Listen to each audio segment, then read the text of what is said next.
All right. Big Judah, how you doing, Big Judah? Hope all is well. Let's go. I'm going to share my screen real quick.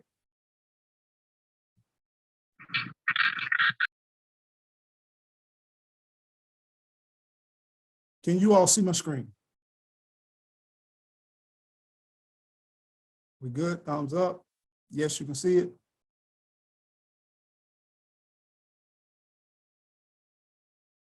Got a thumbs up. Everybody good? Yes. Okay, let's get started.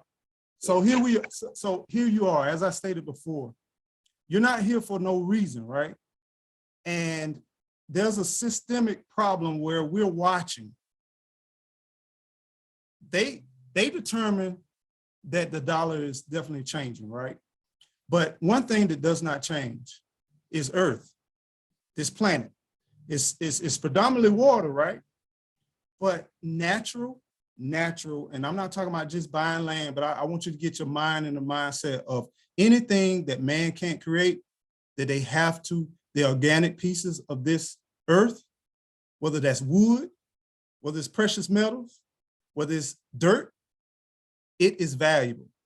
And no matter what no one tells you, and as we go through this PowerPoint presentation, you're going to see where there's things that give you that false presence that it's not real or it's not valuable. And we all know that it's not, because they're not making more of it. All of this. When you think about wars, you think about all these different things, you think about power, think about control, it's all about natural resources. So I want you all to be like empowered by knowing that you got access still. We still got access, because long term, your next generation and the generations that come and the people that you care about, they may not have those opportunities to obtain natural resources. And there's still natural resources that are yet to be undiscovered. So if you wrap your brain around that, you'll understand the value of generational wealth and what separates one generation from the next. I did some studies just to kind of give you this real quick. And I watched the United States. So I went through the US Census, and in 1970, they start documenting about the different ethnic groups, and they start documenting about poverty rates. Around 1970, a white, or what they determined as white, they had about they hovered around 7% poverty rate. African Americans, it was probably around high 40s, and Hispanics, Latin America, all of them, they were kind of around a little bit underneath the actual African American. Then it slowly switched. So there came a part where we as African Americans and we as Hispanic, we kind of switch positions over the decades. The sad part, Native Americans were around over half, it's right about 45, 46% poverty rate in the 70s. Now, over the years, there's been some little fluctuation here and there, but now guess what happens? A lot of people allow you to believe that African Americans, Hispanic Americans are still well below poverty. But guess what? Around, I think it's 2021 census, it shows that African Americans or people of color, however you want to denote it, because I try to make it where you can understand, don't get caught up on the terms, but make sure you understand that they separate the basic cultures, right? So here you are where African Americans run probably about around 15%. So we have gone from high 30s all the way down to 15%. But the illusion is that we're not increasing in wealth. The illusion is you're not growing. Hispanics are right there. Like I said, every time I mention anything about wealth, generally wherever you find African Americans, that's where you're going to find Hispanic. But Hispanic have switched places. Times where in the beginning, during a lot of migration, I wouldn't say migration, when they came back to their founding land, they exceeded in a lot of cases. They bridged that gap. Now, still at the end and still low would be our Native Americans. Our Native Americans are now somewhere around 20, the high 20s. So it's important that we continue the momentum. And how do we continue the momentum? Is by making sure that we invest. See, it talks about poverty, but poverty a lot of times is this false presence that we have money, but what it really boils down to is education, resources, and all of the different things in this country that it has to offer. So if you don't have health care accessibility, if you don't have education accessibility, you don't have all these things, and you do that amongst 2 generations, guess what happens? They consider you below the poverty line. But we are growing and we're gaining, and it's getting the gap is getting closer and closer, because now I would say the white America is 11% right now. So they are slowly bridging into a nice intertwine. And now with that said, how do you continue to grow and make sure for our next generation? You all are taking that first step by attending this course right here, right now. So this is the beginning. This is the beginning of prosperity and growth. Now, y'all see me on YouTube, you see a lot of different things.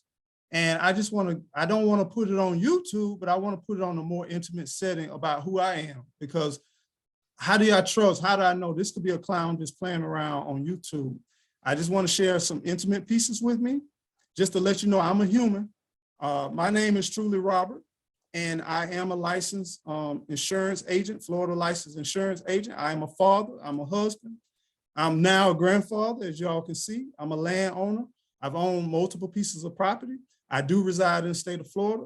I've worked for different organizations, from private sector to government to even nonprofits. I worked at Habitat for Humanity. I worked at Pride Enterprise, prison, rehabilitative industry, and diversified enterprises. So I've seen a lot of different things in my life. I worked for a company called Procter & Gamble.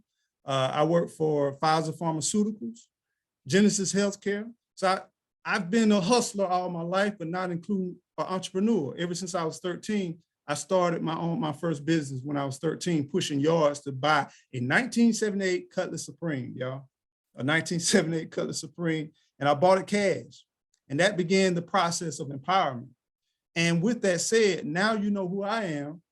Now, hopefully you'll understand that it's nothing, no gimmicky, none of that. If you all understand knowledge is wealth, and if you understand that this entry-level price just to get into this is nothing. It's just to weed out the people that are serious and it's not serious. I feel like if you don't invest somewhat into yourself, man, you're not ready for this journey about owning land. And in order to change things, it's going to require sacrifice. There's somebody that sacrificed generations ahead of you to bring you to where you are. If they did not do that, then you would not be where you are. And if you can embrace that, and then also take a portion of your life. You know, a lot of times, no matter what your religious belief or whatever, most of the times people are under the understanding that you only give a portion, or you get the first portion or first pinch of whatever you bring in, you give it back.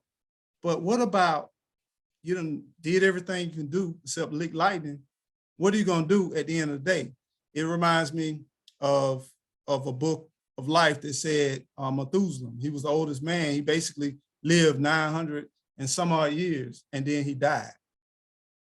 Let's make sure that that dash between our birth and our death date, because we're all going to have it, that dash means something. So I want your next generation to be able to know that you took a first step to secure something obtainable and something from this earth to pass on. Long-term effect with generational wealth, hopelessness, surviving versus planning, health, you know, your health and your mental health. If you broke, you stressed out, you frustrated, you angry, you watching people get ahead, you watching a lot of different things happen, you frustrated. So how can you stop a lot of that? From my understanding in the communication, we got some well-accomplished people in the chat, and we have some people who got some true testimonies. We all got testimonies.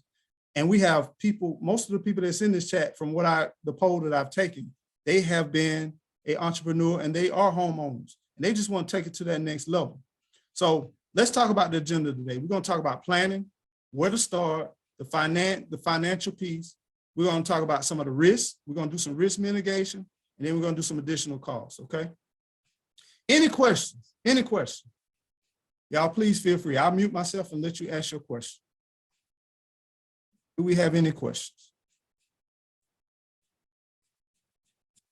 Hearing, okay. Anybody? Okay. Let's continue. Before you even begin, or before you even think about buying land, what's the reason? Can somebody give me a reason why you would want to buy land? What would be the purpose of buying land? Somebody in the chat, give me a reason.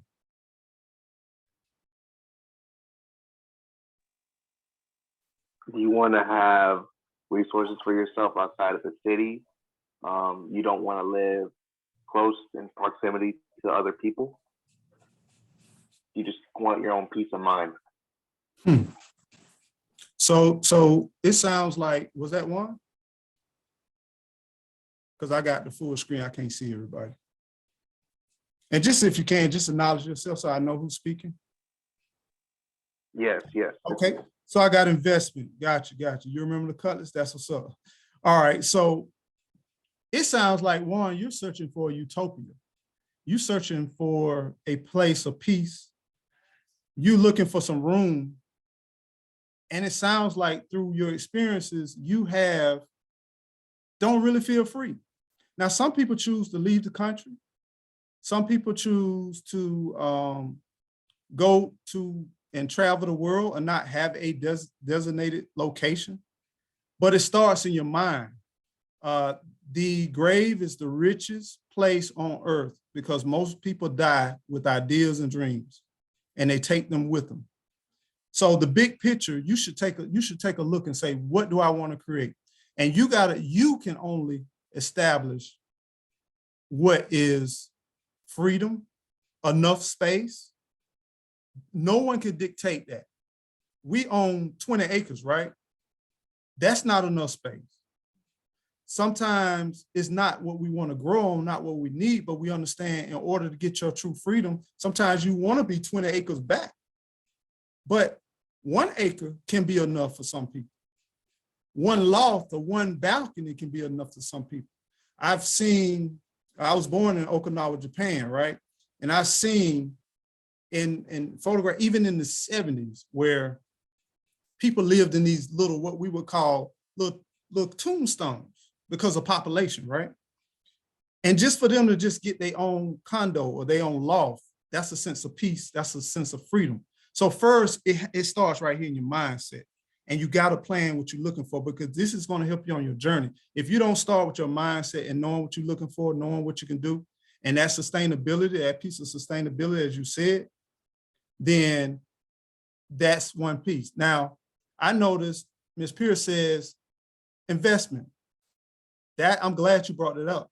Sometimes you're not ready, or you're not at a point in your life where you just want to say, I want to nestle and be right here. I want to grow my money. I want to grow my resources. Now, one thing, as you will watch, land may not be the right vehicle, but we diversify.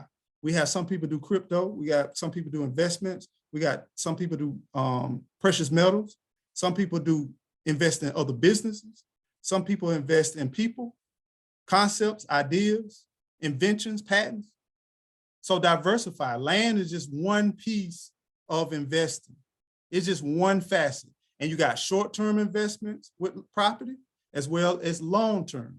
Anytime you got a structure, anytime you got something tangible, infrastructure there, that is what would be considered as a short investment.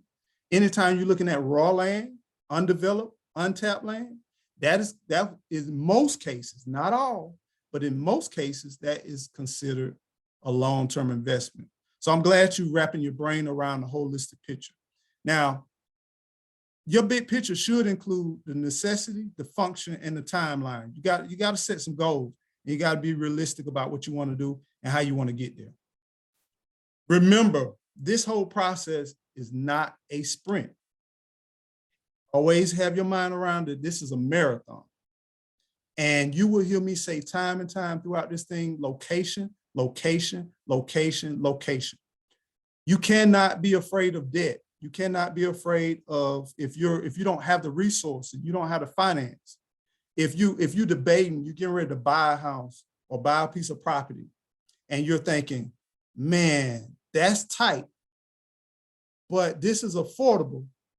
But think about it. If you're looking at affordability when it comes to property versus the location is the prime location. And if I may lose this, which I'm gonna push and push and push and push, you should not lose your land. I've lost land and it was inexcusable because they foreclosed on my property. And because I bought the right spot, guess what happened? They sent me a check. It might have took a couple of years, but they sent a check because they not only paid the debt, not only got their fees, not only got a lot of different things, but guess what ended up happening? It still gained the profit. And some of these banks are doing some squirrely stuff by keeping profit because they copying off of government a lot of times. And the government a lot of times when they do seizures, they keep the profits. And right now there's been a lot of chatter about, okay, shouldn't the people where there was no crime committed or no different things. And when I'm talking about the government, I'm not talking about like you doing some illicit act, but some people have lost tax liens, a lot of other different reasons that they just everyday American citizen ran in some hard times. So keep that in mind. Location is everything. I'm going to say location is everything. If you are investing, think about strategic. We have a few South Floridians, right?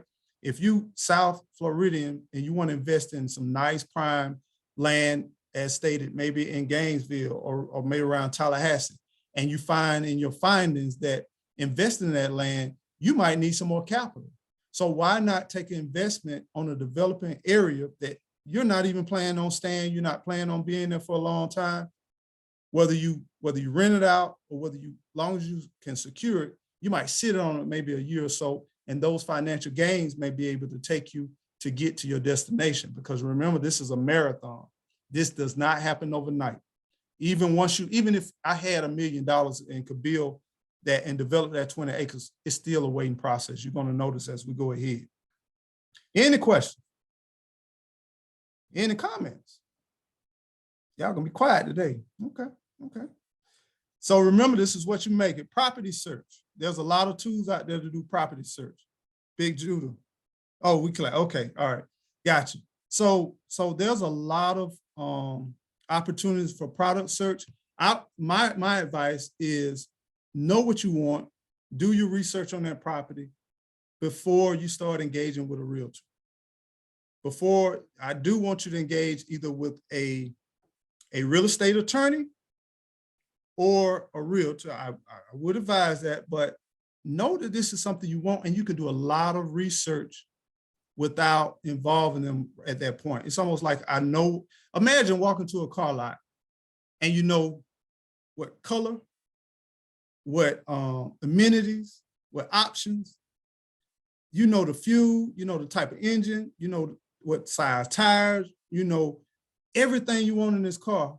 And then you know the general price, you did all your research, you did the historical research, you don't watch market retail value, manufacturer value, you don't watch all of this stuff. You don't look at reviews, you looked at a lot of different things from owners, and then you walk onto a car lot, and then you know it's not in line with what they tell you. It's empowering to get that realtor on board. And if that realtor is not on board, because I'm telling you, you do not want to get into a type of transaction like this and you do not know where you're going, you don't know what you need to do. Because if you have a realtor that is a listing, most of the time people call the realtor that's on that sign that's selling that property. And when you do that, you got to understand you are calling someone that is representing that piece of property. So when you ride by a piece of property, you see that sign right there, and you call that agent on that sign, their first best interest is that they are a listing broker, and they are going to do dual roles if you two agree. And they're going to be first as you get in onto the negotiating table, no matter what they tell you, their first will be the seller. Okay. So that's why you want to be equipped, and you want to vet realtors, and you want to be able to bring a realtor to the table, right?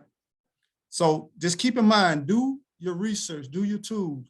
And I will be having some courses. I know Gigi will have some courses on different tools that you can utilize to find property research. Research, research, research. Now, when it comes to finding an agent, when you get ready to find an agent, right? You want an agent that's on your behalf. You remember when I say you don't want to ride by a piece of property, you can ride by a piece of property and call and ask and inquire some things about their property. But just understand, it's up to you.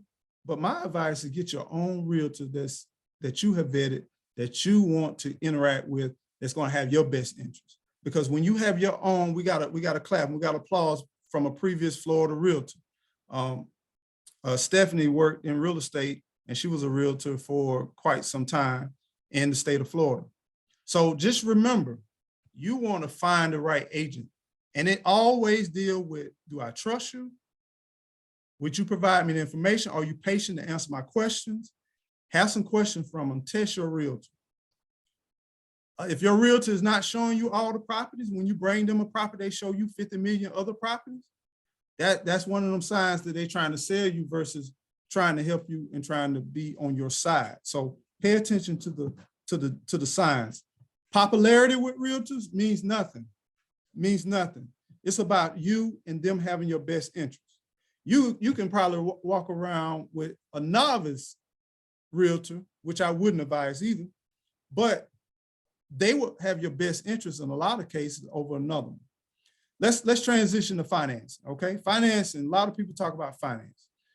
Some people are just thinking about this idea, thinking about this concept, and they see a piece of property and it costs $1 million or 2.3 million, or it may cost 100,000, or it may cost 50,000, it may cost 30,000, right? And they say, I'm barely making check to check. I'm barely making it. How in the world I'm gonna come up with $30,000? This is where that process, where the investment side comes in. And that's why I keep saying it's a long journey. It's a marathon. It's not overnight. Prepare yourself, prepare that mind. Don't get caught up in something and fall in love with something before you have secured the finances and before you have closed and you have a closing date and all of that good stuff. Because you can get all the way up to like me and Gigi the day up before closing, and they say they can't get a clear title. So don't fall in love with your property. This is a business transaction. This is a business transaction. Later on, you can cultivate that love and you can build that bond and all of that, right? So that's why it's so important to know what you want. So if you need to transition to something else, you can easily do it. So some people, if you got cash, what are the benefits of having cash? Having cash, and we've done all of these different things. I've utilized bank retirement funding. I've utilized bank lending. I have not done owner financing due to what my family has endured over the years. It can be challenging, but cash, it works out. No credit approval. You can go ahead and get it. You're taken seriously, but it depends on the market. It's almost like going to buying a car. For example, people used to go to a car lot, and it depends on the demand. Like right now, the demand will probably be pretty good because the demand for buying new cars, because of financing interest rate, car sales are slowing down, right? So cash will probably be good at this time. But if the market is booming, everything going, like just imagine you're going and getting ready to buy when there was a truck shortage. You're getting ready to go buy a truck and you got enough cash to buy a truck. But then when you walk to the lot, you say, hey, I'm buying cash, no financing, no wait, no nothing. And I want to buy this truck, but I need you to knock off about $8,000. They're going to say, hey, appreciate you. Wish I could help you, but I can't help you because of the demand. They rather deal with a car. You got to think about the business. With a car lot, depending on the car lot, now if you're dealing with a Toyota dealership or you're dealing with a Honda dealership, you're dealing with a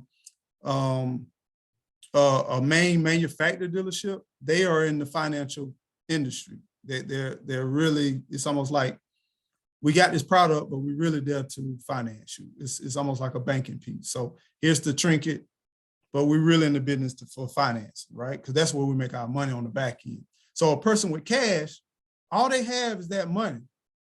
and you just moved a piece of inventory, but I can make more money off of financing somebody than I can you. So sometimes we get this false perception like cash is king, and I got some negotiating room. Sometimes you pay listing price just because you're paying cash. So just understand that. But cash is king. But there's some downfalls for paying cash as well. On the finance, you want to get a attorney involved once you all come to agreement. If that owner finance said this is too much trouble, this is too much, then you walk away. I don't care whether it's a family member, I don't care whether it's a friend, I don't care whether, in 15, 20 years. I've seen marriages over 50 years, I've seen friendships over 30 and 40 years off of one financial transaction, off of $5 to $10 several times. This is one of the ones that I would not recommend is owner financing. But sometimes that's your only option. Sometimes that is your only option. So if you're considering it and that's your only option, it is an option. And you got to think about the big picture, what you're trying to do.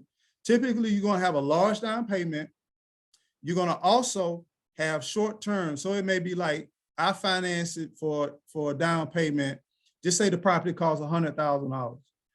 You need to give me 20 or 30 or 50% down. And then I finance for the next 5 years or for the next 6 to 7 years. And then you got to pay the remaining balance in a balloon payment. That is not uncommon. Sometimes when people getting ready to retire or they waiting on the expected lump sum of money, or they know they got some money coming down the pipeline, this may be attractive. This may be something that they can definitely work with that does not have great credit. If you don't have great credit, but you got a lump sum of money coming in and you're trying to secure it because the market is hot and because the opportunities are very slim, this may be an option. But make sure whatever you say and whatever you do, you document it and put it in writing. Another thing, do your research finding out, does this landowner own the property free and clear? Do your title search. Is this a property where it has no liens on it? It has nothing on there? You better make sure, because if they have liens or there's certain easements or restrictions and all that kind of stuff, they might not even really own it. And they may be planning on, once you pay, they can pay off their debts, and they may just pay off their debts, or they may not. So just do your research. It's real risky. Bank lending. Bank lending is a way that most consumers finance their property or buy property. This can be an option if you got some cash. Just imagine if you liquidated some cash, you sold a piece of property. Let's imagine I sold a piece of property and we're getting ready to sell our home, but we're not ready to sell our home. We're getting ready to build and develop this home. This piece of property. We bought some raw land, and here we are. We did not want to tie up all of our cash, but what we need to do, we need to do some infrastructure pieces. We need the cash for building a home or building a cottage or building a cabin or what have you. This may be a great option. Or some people just say, I'm going to use this as an investment option. I know 10 years when my kids get out of school or get out of college or whatever, I will be acquiring some property. I want this piece of land. It's everything that I wanted. But right now, I don't have the cash, but I got great credit. I got amazing credit, and I'm ready to do this. One thing about bank lending, it frees up cash flow. So you can do, and typically when you developing land in rural areas, and if you're picking rural areas, most people don't have no credit card machine. I'm out here clearing your land, and I clear the land. I'll cut your driveway right over here. You want it over there? Yeah, I get that over there. And then you got, yeah, sure, we'll cut this land and we'll put that together, and let's bring an engineer out here. We'll do some ecological studies and this and that. Which price do you think is going to be better versus the other person? If somebody's talking about doing, oh, we'll do an ecological study, we'll do this, and we'll do a plat map, and we'll do all this, they're typically going to be a higher because they're bringing in a whole force sphere versus, we'll knock that down and do this. It's raw land. They might knock some down out the way. Some might get tied up or something like that. But typically, the guy that said, yeah, I go around there and do this and do that. I've been doing this for 40, 50 years. Yeah, I get that done. I get it planed out, get it laid out.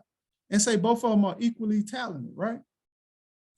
that person that's gonna do it at that lower cost gonna want cash. A credit card machine or check. No, I can't take I can't take no check or credit. Most of the people, I need some cash, my friend. I mean, I gotta put diesel in here. I need deposit at least 50%. And then I got my friend, he got the excavator over here. He gonna bring the excavator. Yeah, Jim, Jimmy from down there in Johnson. Yeah. And so you gotta think about this stuff. You need some cash. If you tie up all your cash in buying that house, then you're gonna have to save just to be able to break ground. And you got permits after permits after permits. Hold on for 1 second. I don't have my plug for my laptop. Can somebody get a plug for my laptop and plug me in? Because if it tells me it's going out, that typically means I got about 2 seconds. So going to retirement loans, some people, they have worked and they have put money into mainly like the IRA, a plan that gives you the flexibility and the opportunity to take out loans on your retirement and partial. Please make sure you reach out to your planning for your retirement loans. Thank you so much, appreciate it. Make sure you find out, you call whatever the plan manager for your retirement loan. Make sure you reach out to them and fully understand. A lot of people, they don't advise this, but if you a regular everyday citizen, some people will bank totally on their retirement. And I say diversify, diversify, diversify. If you in some lean, I'm not a financial advisor. I'm not a financial advisor by no means. I'm just letting you know, there are options in your diversified and your other accounts. So there are options for you to utilize some of your own very own retirement funding to secure that opportunity. Because guess what? If your strategy, and you got to think about it, and sometimes we got to use our own brain. If I'm staying here in a skyrise in New York, and I'm thinking about moving down to North Carolina, or I'm thinking about somewhere in around outside of Charlotte, or somewhere around Greensboro, and I'm looking somewhere outside of Atlanta or somewhere like that. Now I'm going to take this bigger pot of money, and I know I can sell my condo for this and that amount. I can take all of that $1.2 million and buy 20 acres for $80,000. And you could just be crushing it. You know what I'm saying? I get it, Alabama, but there's some parts of Alabama outside of Birmingham, which is not too far from Atlanta. You can just skate from place to place and still get your enjoyment wherever you want to. So be strategic about what you're doing. And when you change the place in your market, you become the big dog in that market. You know what I'm saying? Now your money stretches further. So you might want to consider utilizing some of your retirement to get you in the game so you can get a good head start to secure that. Now, guess what? When you utilize your own money out of your retirement, you get a return on your payments when you pay it back. It's called interest, and you pay back that interest, right? Yeah, there's some little fees for that transaction, very small. But in some cases, I know in the past what I used to do, I used to say, I'm going to pay back XYZ amount of percentage when I pay back my retirement loan. I could set my percentage. It was a minimum, but I could even increase it. But I don't know if it depends on your plan. That's why I say have a good sit down and talk with your plan. And I would intentionally pay a higher interest rate than what I could in my retirement plan because it went back to me. Then guess what I become? I become my own bank. I become my own lending institution. Well, your credit's going by 528. Bro, you can't even come into the bank. We won't even let you in the bank. But guess what? If you got a little retirement and you got accessibility to that retirement, and you can borrow from it, and then you put it on something tangible, something that if you worst came to worst, if I bought a house just outside of Atlanta on an acre of land, and here it is where in 10 years I mess around and default, I might get penalized for the balance that I didn't get paid, but I'm still left with a house. I mean, if your account goes down based on the fluctuation of the market, you just say, I go back sometimes, like after this year, I'm looking like 16%. How I lost 16% out of my retirement? I could have did better with that money. I could have invested something better than that. How in the world I done lost 16% in 1 year? So enable closed caption. Oh, okay. So this is the thing. You gotta not keep listening and look at your options. There's so many options in life, people. We got so many alternatives that we can utilize and so many things that we can do, but you gotta be creative. And first of all, you gotta invest in yourself. You gotta do research. You gotta pay for certain things like this and other classes. There's people that can take things to another level. And then be creative when you're thinking. If you sitting in a class like this and then you start thinking about entrepreneurship, you start thinking about investing in maybe a machine or a business, it all ties together. Because that's what we're talking about. We're talking about financial transformation. We're talking about a transformational mindset and believing in your ambition and your thoughts and your dreams. They're there for a reason. So we went over some lending. Some of the highlights I wanted to kind of talk about is these. If to the top right-hand corner of your screen, you'll see what typically, and this fluctuates. One thing about interest rates, lending, and banking, they fluctuate on a constant basis, okay? It's stocks, it's just like stock, they just fluctuate, right? So nothing is set, but this is a good indicator to kind of guide you through. Raw land is the most riskiest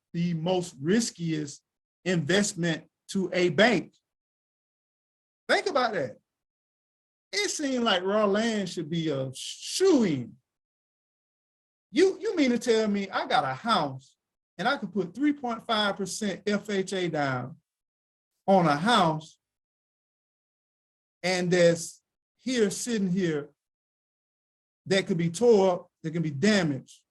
A hurricane come blow the roof off, and it costs well more than a raw piece of land.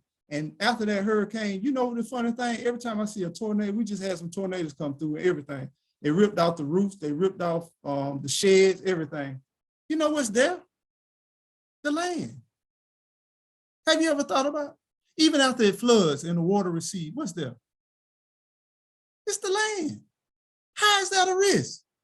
Or is it a risk? Or is it something to get your mindset when you go to the bank or you go to the lending institution and you say, oh, that's too much. That's too hard. I can't do that.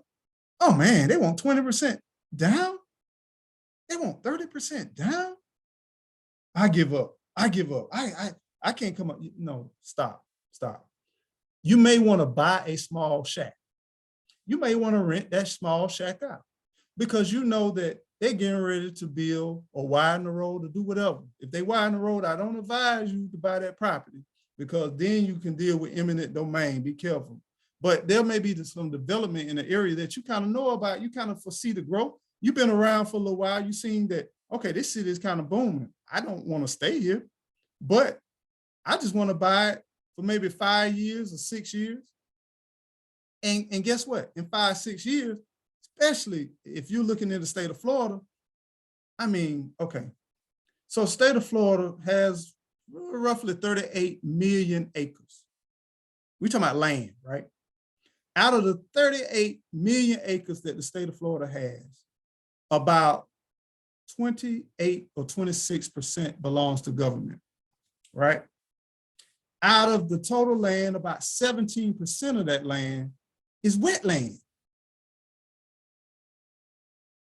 They ain't building no more land, y'all. You looking at this old dilapidated lot, and it's just outside of Tampa or just outside of Melbourne or just here, and it's a bad little community. Man, give it some time. That little lot. Because look, I grew up, my dad is from South Florida, lived in Miami. So I spent my summers in Miami, and I grew up in Georgia. And here it is, I'm from a little small town in Georgia, right? And then during the summers, I go down to Miami, and we'll go down to where he kind of grew up, which is called a little community called Overtown. And between Overtown and Liberty City, in the 80s, okay, if you're not familiar with that area, I don't know. I don't know how to explain it to you, but that area was so rough. Put it like this, we'll be going and visit family members and they would shut down the block and drug pushers would do a block party and they'll shut down the whole block and loud music and everything. Then they'll have a party and sell drugs, right? Now you go down there, you see so many palm trees, you see so many beautiful landscapes, you see hibiscus, you see everything. And I'm like, where am I? Where did I come from? Now, do you not know they were selling houses for $20,000? I looked at some of them same houses, $1.2, $1.3 million for a block house built in the 50s. Yeah, they changed the windows. They put a new roof on there due to the hurricanes or whatever. They put some more bars around the window, right? They might have put up, oh, that little small little sago palm. It's big and beautiful now. Now it looks good. But that house is still the $20,000 house. One said same thing in Houston. It's like that. So if you know it's like that, and you've seen certain cities, certain places grow, and you can only afford entry-level housing, why not buy one of those? Set the bar low. Oh, I figured, man, I might have to pay $100 extra to this, but if they went into that month, I could push that for that month. I could do this. It's investment, right? And then, okay, boom, we get some rentals. And if I don't want to deal with rentals, I don't want to deal with nothing, find you a property where you can do a property management company or property realtor management company that can do the landscape, do the pressure washing, do the tenant kick out, do the tenant rent collection. I used to do landscape. I own a landscaping company, and I did several yards because the owner contacted me, and they were from out of state, and they said, "Hey, we seen you online. We seen Eco Neighbor. We seen this. We seen that, and we want you to come and manicure our lawns." And we got about 3 or 4 houses. And I talked to them once and twice. The rest of the time, I talked to the property manager, and that's who paid me. And I never, any problem, anything I had, I dealt with them. I didn't deal with landowner. So there's options. You can't talk yourself out of growth and development. Don't talk yourself out of it. Learn what people do that don't want to do what you don't want to do. I guarantee you, it's someone else that are doing it. There's a different option. And if they're not, create them. And then monetize that stuff. All right. And we talked about the balloon payment. Any questions? I've been talking for a long time, and I'm just curious, do we have any questions?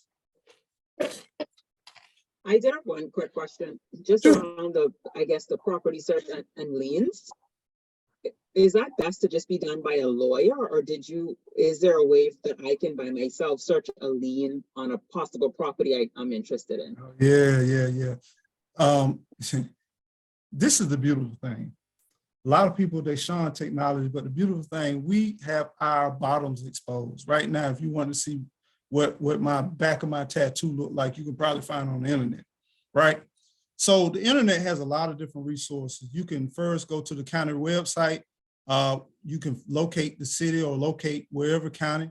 And I do it several ways. So you can go online and look at the foreclosures. If you look at the county tax collector's office, and then you get the parcel number. And then once you get the parcel number, you can also go on the county, the property tax appraiser's website, and then key in that search on the parcel number. And then you can see all the taxes. You can see when the tax was paid, unpaid taxes. You can also see the property itself.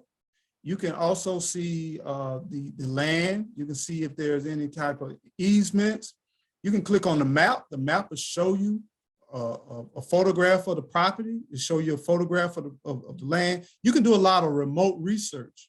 And then if you're serious about that, you want to move forward, you can even reach out to a realtor, and they can take a look at it and give you some feedback, and they can do what they call a CMA, comparative market analysis, and they can give you what the value of that property. So you got to be creative. You can say, hey, I'm just curious about purchasing a piece of property, and I was just wondering, what would be a CMA of address such and such? Can you all provide me a CMA of property XYZ? Then once you get that idea, you can say, okay, this property is really worth such and such, because the property tax, the assessed value is garbage.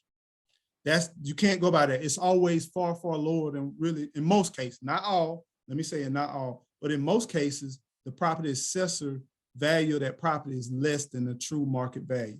So once I got that idea saying, okay, here a house is $40,000 and the taxes, and one thing about taxes, keep this in mind.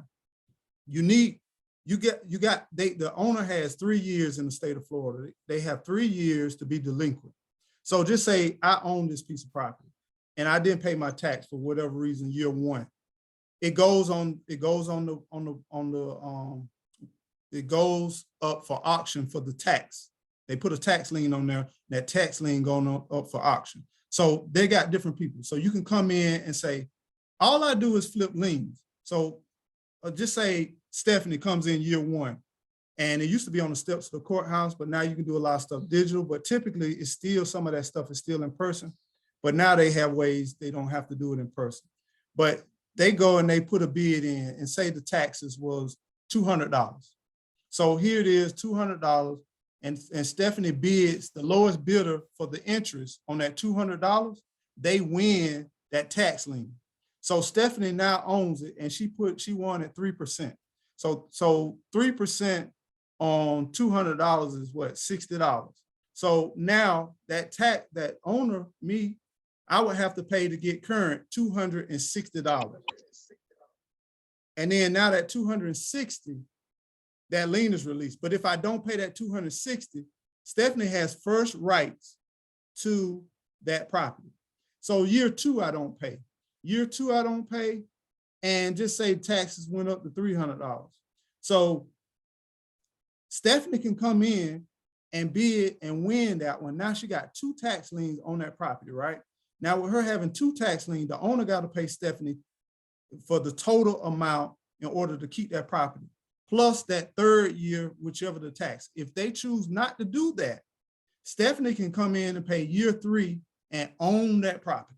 So that $40,000, $45,000 property, she had bought that property for $500, right?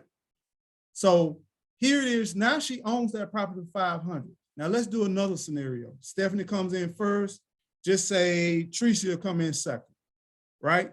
Then the 3rd year that owner don't pay. Now they both have that opportunity to own it, but guess what? Stephanie would have to say, if y'all pay me my money, you good. But typically that first person gonna say, hey, I'm gonna pay Tricia, and I pay Tricia plus her interest, and now I own that property. If that makes sense. Does that make sense to you? Sorry, yes, most of it towards the end I was a little confused. I think what I want to know is, like, I know in terms of liens, I understand there's a time frame for the owner to come back and to pay it back. So I guess what you're saying is, after the 3 years, you own it free and clear, like they can't come back and like pay everything and take it away from you. But within the 1st year or 2nd year or 3rd year, they can? Yes, yes. Okay. But see, this is what you get. You pay year 1 and you pay, they owe you that interest plus your payment.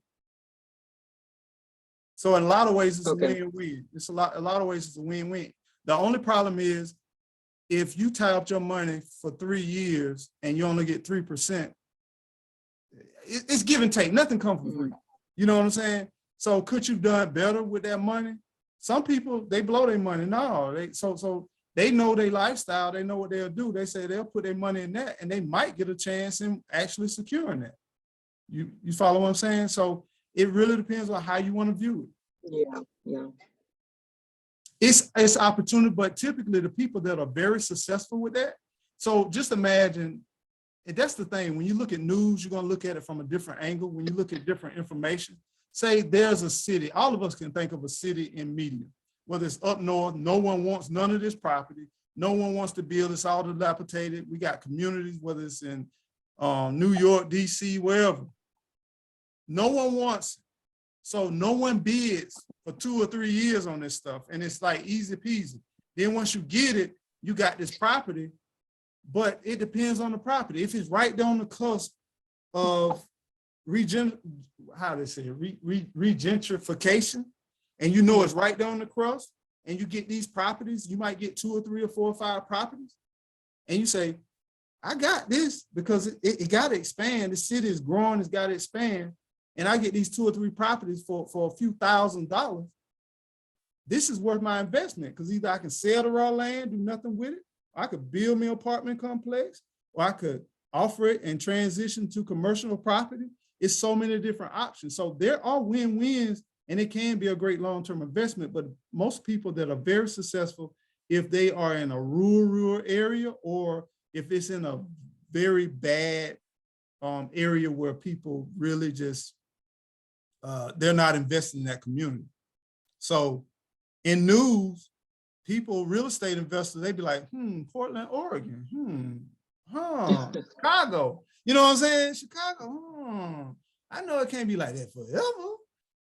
That may be something I might want to go ahead and look at some delinquent properties and look at some property that's in distress, right? So there's different strategies you can look at. Gary Indiana user has a lot of tax money, see? Yeah. So you really got different options. I don't know if that answers your question. Yeah, I did. Thanks. Yeah, because my initial impression was like you just lose the property and just the investment if the owner comes back and says, hey, I can pay the taxes. I didn't really do a lot of research, but that was kind of what I thought. So to me, it was kind of risky. But if at least you get what you invested, that's all I'm saying. Yeah, that's what I'm saying. I mean, even if the person, you're not first on the list, right? If that person really want, like, say, we're dealing with people at the end of the day. Say that first person came in and life was good, but over that 3 years, it went down to the dumpster, and you second, right? And come that time, you can pay all 3 of them. You were second, but all you had to pay, you already paid your part. You don't have to pay the interest back to yourself, but you pay that leg 1, and then you pay the current. That's yours. Mm-hmm. So it really depends. And like I said, once again, if you got bad areas, guess what? You can also have great interest rates, better interest rate than more demanding areas, right? So sometimes it may be a win-win, you know. It is, as I said, it's called risk management.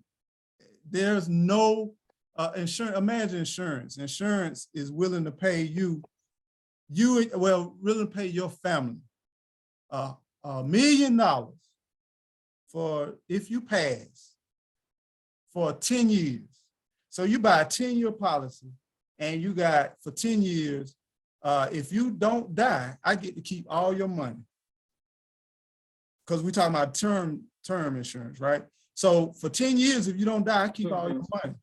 They betting that you don't die. And the premium is based on that bet. So your lifestyle, how old you are, all those factors. All they do is calculate the risk. It's all business. It's the structure of business. So this is the thing. But if you do pass, and just say you paid maybe $5,000 in premiums, and your family get $1 million, man, they lost that. They got to pay that $1 million. You see what I'm saying?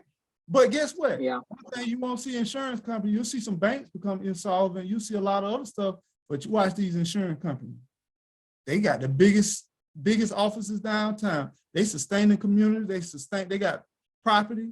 They own a lot of resources, a lot of assets. And they don't do it for no reason. So it's something to think about. It's an option. And now we're talking about risk management. Another thing is easements. Pay attention to the easements. I talked about the property tax appraisals. Go down to your planning and zoning, wherever you're thinking about purchasing that property. Once you got it, you found it, you have it.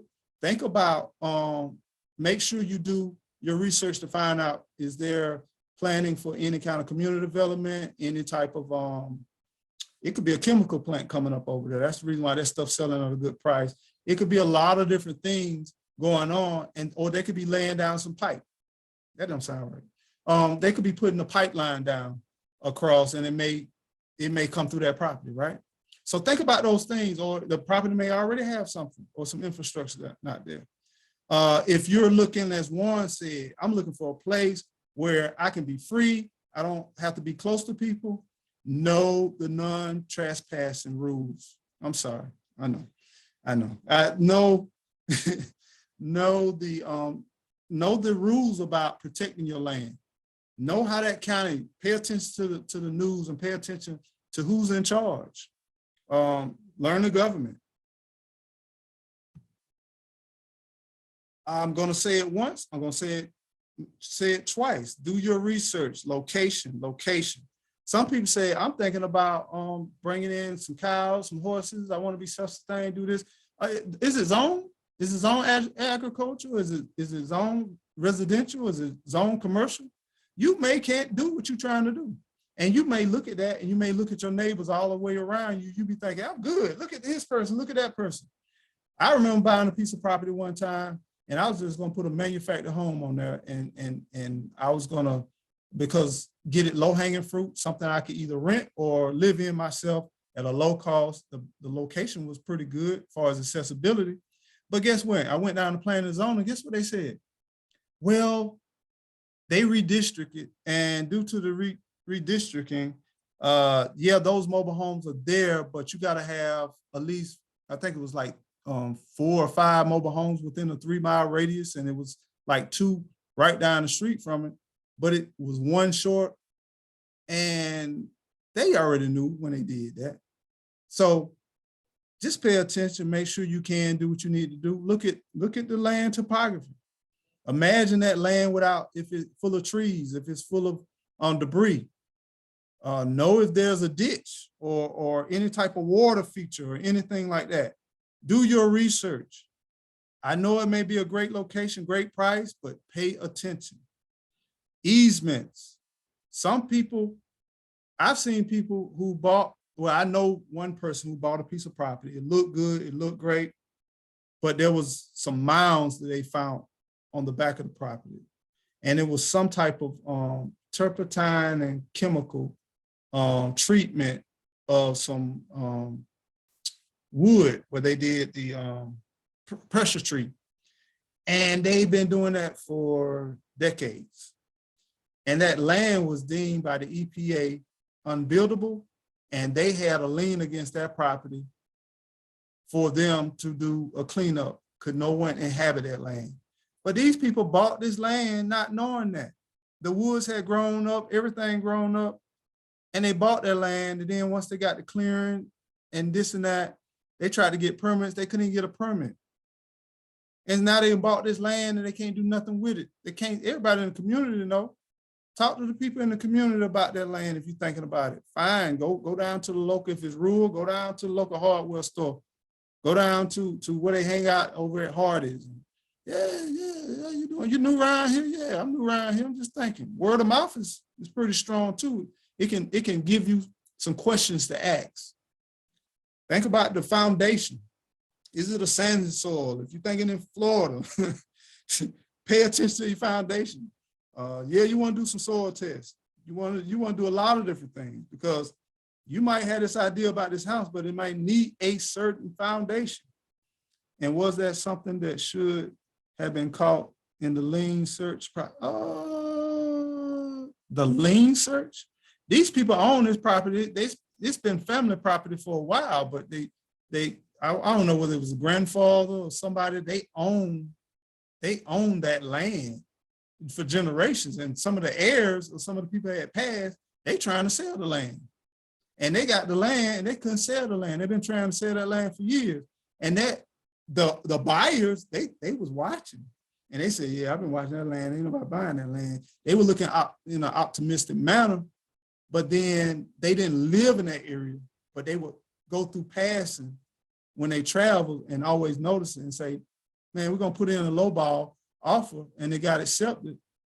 And that's what happens. And if you don't do your due diligence, like title search, look at your zoning. I mean, all of these different things. Look at lien, because the title search gonna see if it's a lien or anything on there. But sometimes you get so ambitious and you get so caught up in the moment and you talk to these people and you interact with these people and you bond with these people and you think about the added cost, oh, that's an extra $10,000 for me to just get the clothes. I'm not doing that. I'm not paying that extra $10,000 when I could just go and do this. I could put the $10,000 into the infrastructure.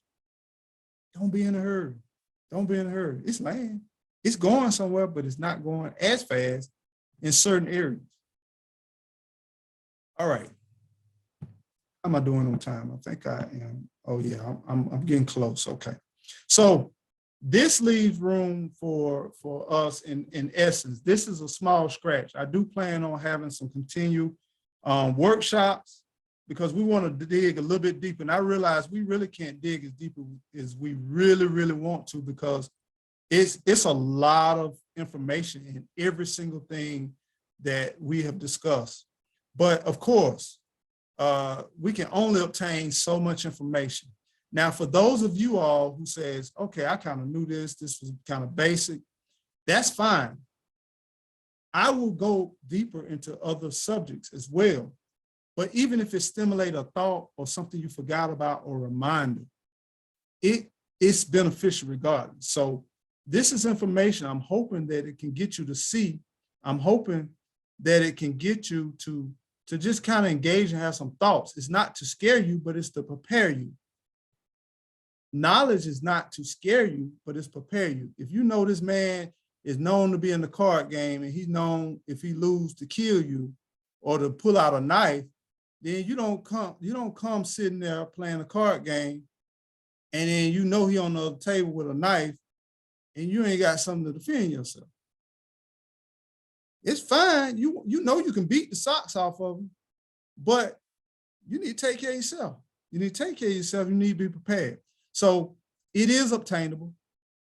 You can do it, and I know you can do it. Let's see. Any feedback? However, this is a good starting place for me. Awesome. I'm glad it's a good starting place. Great class. Thank you. So do we have any questions, comments? I know it, let me close. Let me stop sharing. So Ms. Pierce, HL, Juan, anybody got any question? Black Drill, I expected you to be a little bit more vocal. I didn't know you were gonna be so quiet. No, brother, I hope you can hear me. I can hear you. I'm on my headset.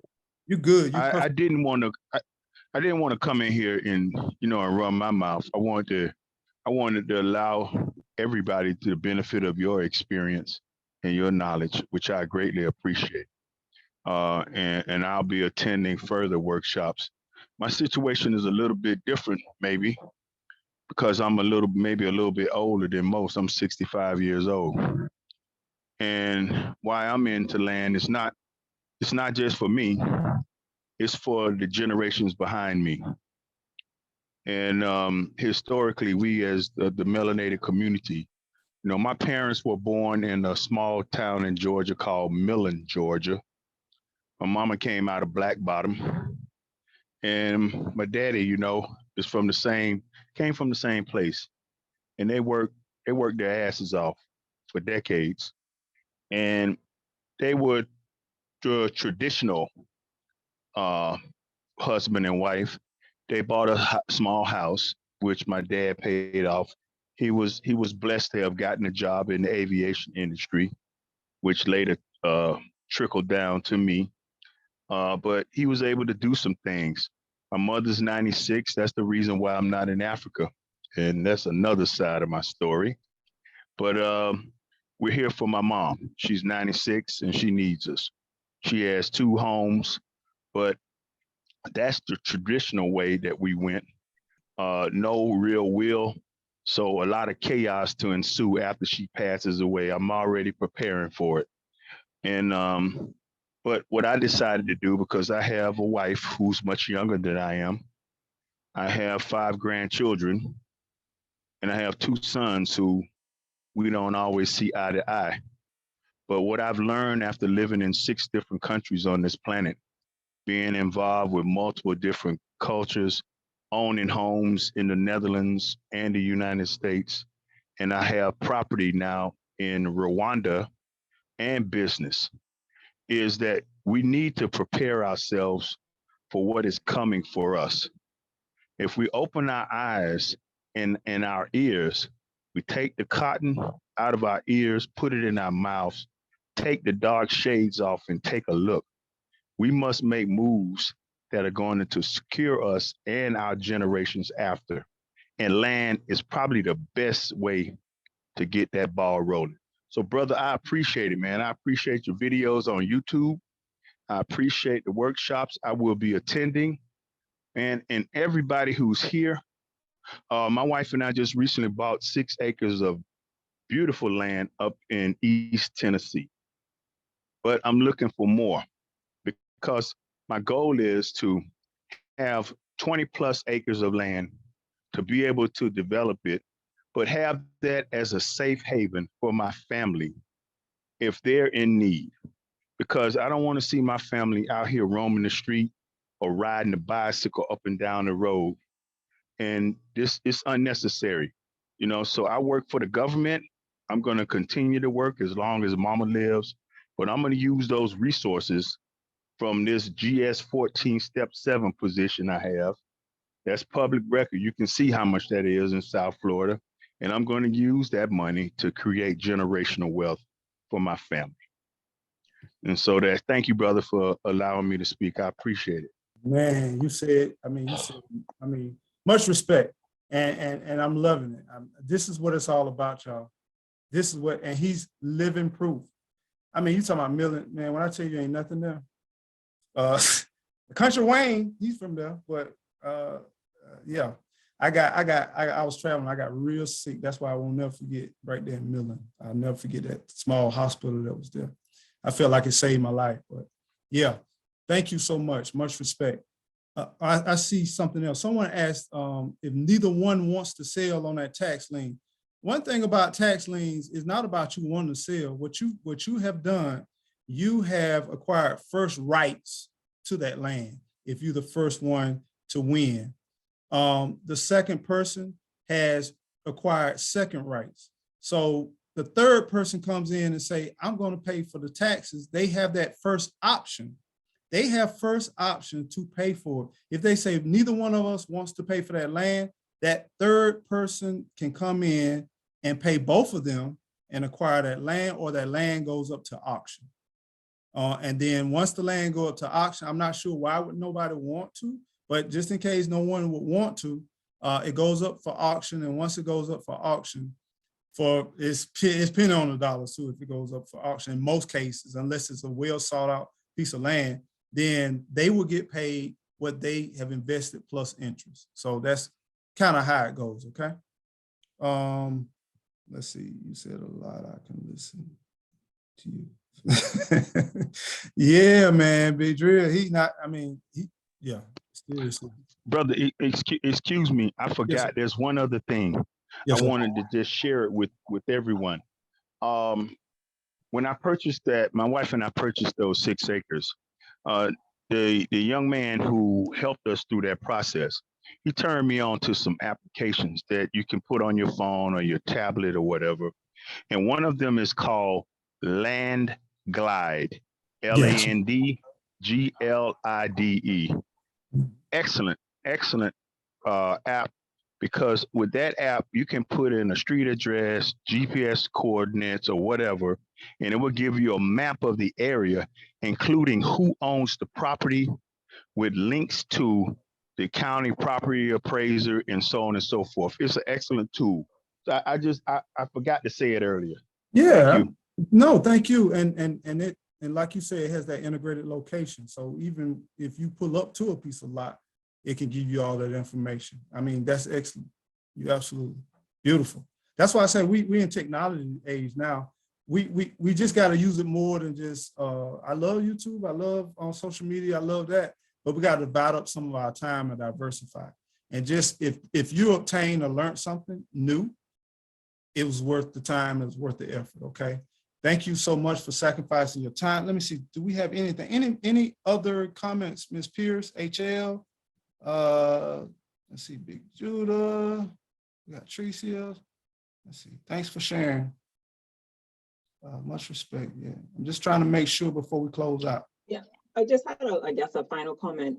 Looking forward to the other sessions that go a little bit deeper into just the research itself, because from what I've heard, this just really tips the iceberg, and there's lots of work as far as researching properties. So I'm just looking forward to that.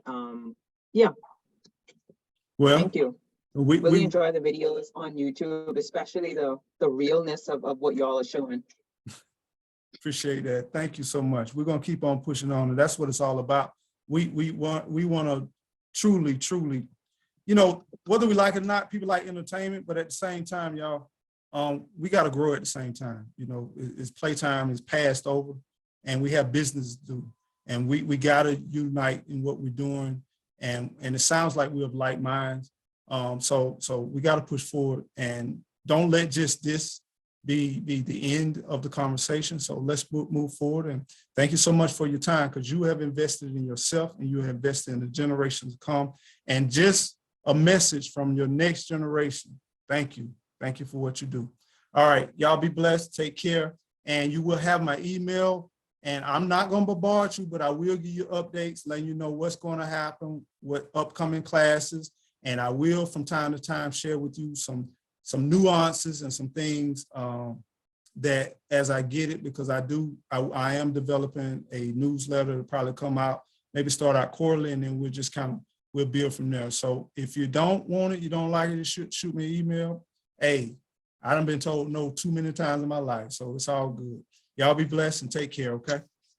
Have a great remainder of your evening.